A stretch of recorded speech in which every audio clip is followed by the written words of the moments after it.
Anyways, the next movie we watched this week was the 2024 film MaXXXine with 3 X's, as requested by Nico, who is now going, not Nico, Tanner. Fuck, it seems like a Nico one. I fucking fooled you. Got him. Piece of shit. This guy, that's 2 times now with your franchise picks, you son of a bitch. This is how I'm going to keep fooling you. Please tell us about it.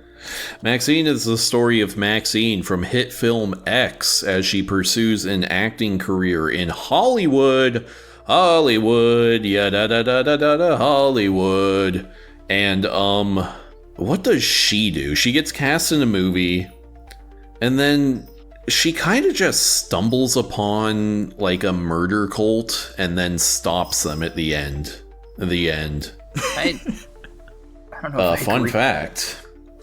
The dance that young Maxine does is the same as the one Pearl does in her little thing in Pearl. Bad fun fact. That's too obvious. I didn't realize it until I readed it. What? I don't remember Pearl. That movie didn't stick out in my mind. Dude, same. Dude, I'm sitting at a D+. Oh my god. Interesting. Yeah, I'm at a C+ for this one. Oh, wow. I'm also at a C+. I like this one slightly more than X. Oh, wow.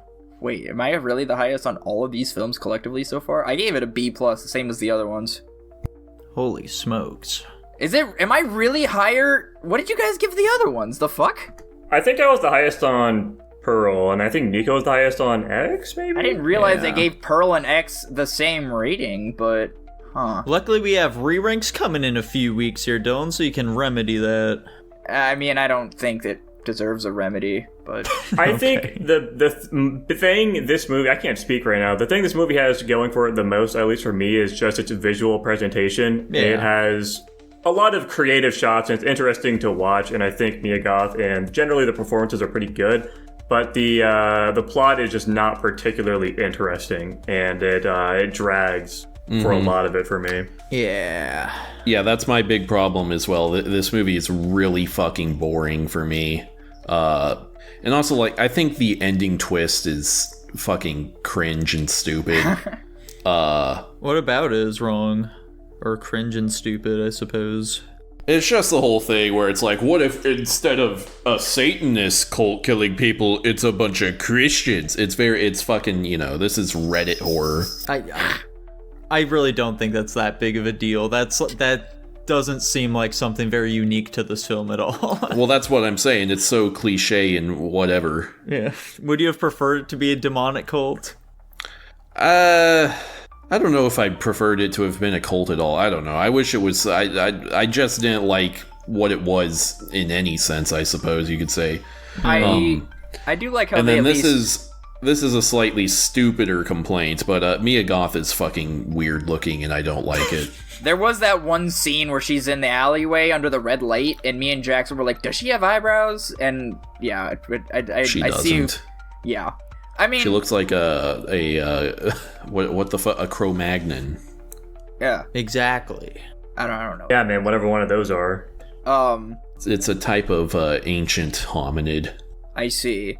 My only thing for the cult thing is I think it's funny and kind of interesting how they disguised people dying in Hollywood like it's the fucking one guy that's killing people, and then it turns out they caught him, and then it was, then we find out, like, oh, hey, there's this religious cult, like, wanting to take their kids back from Hollywood.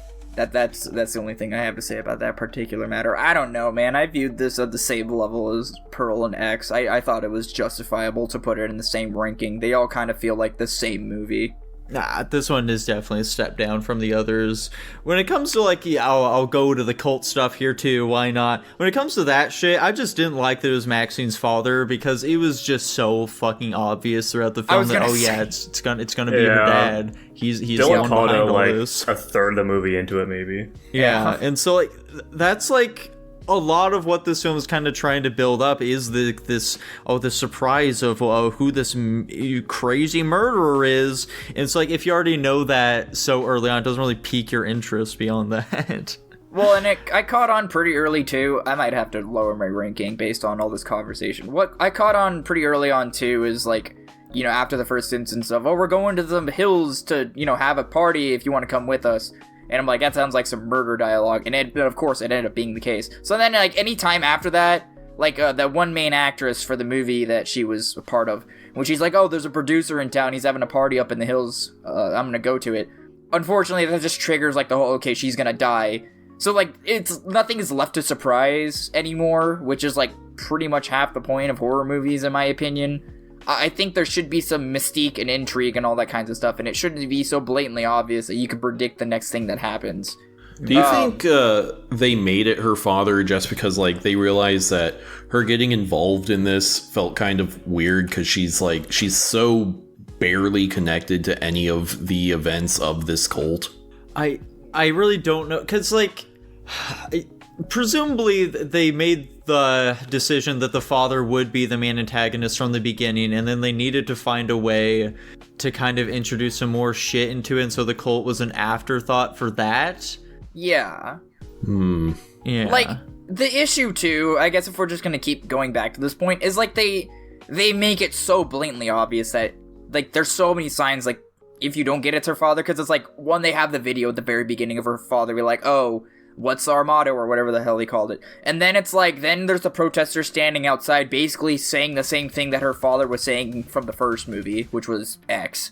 And there's just so many signs. It's like they're trying to spoon-feed you with a ladle of, like, what's gonna happen in this movie. And it's very unfortunate, because, like I said, a lot of horror is about, like, the intrigue and the mystery and all that kind of stuff. And if you just immediately take that away from the audience, like, what's the point, you know? Yeah, not gonna lie, I was kind of disappointed with this one. Yeah. Just like Jackson, definitely my praises for this film are the editing and the performances. They're all very solid. There was one scene I liked a lot, which was like that head mold scene where they're, getting her cast and everything for the big old head that they were doing. That was probably my favorite scene because it felt very tense and claustrophobic. But yeah, I don't know. It didn't really seem to really build upon this world that they've been creating. And another big problem for this one is that it does just suffer from the Joker syndrome, where there's several points at the end of it where it just feels like it could end, but it doesn't really seem to know where it wants to.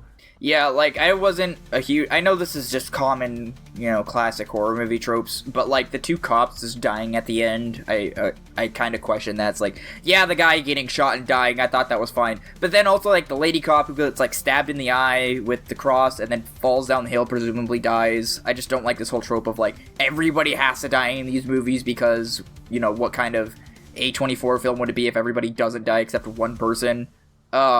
I always, and this is just kind of like a personal thing, I always think it's stupid when you've got somebody who's got a long-range weapon, they get stabbed because they're being stupid. But, I guess horror movie tropes or something like that. I also find it hard to believe in a world where, there's a helicopter overhead telling her to drop her weapon, and after, at least 10 seconds of waiting, she still, it's way more than 10 seconds if I'm being real, she blasts her dad's head off, ultimately ignoring the cops, and then all of a sudden she's being paraded and praised on the news for, like, stopping the cult single-handedly.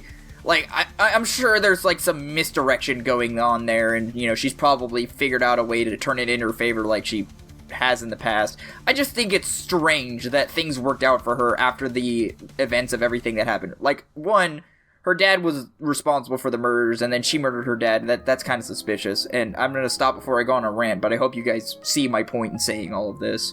Well, fellas, do you have anything else to say about MaXXXine? No. Fair enough, then. I'm sticking at my C+. Same here. Tanner? Yeah, I'll stick with my D+. I've convinced myself I will drop this movie down to a C+. Yay. Quite the change. Anyways, it lands at a solid C overall. There we go.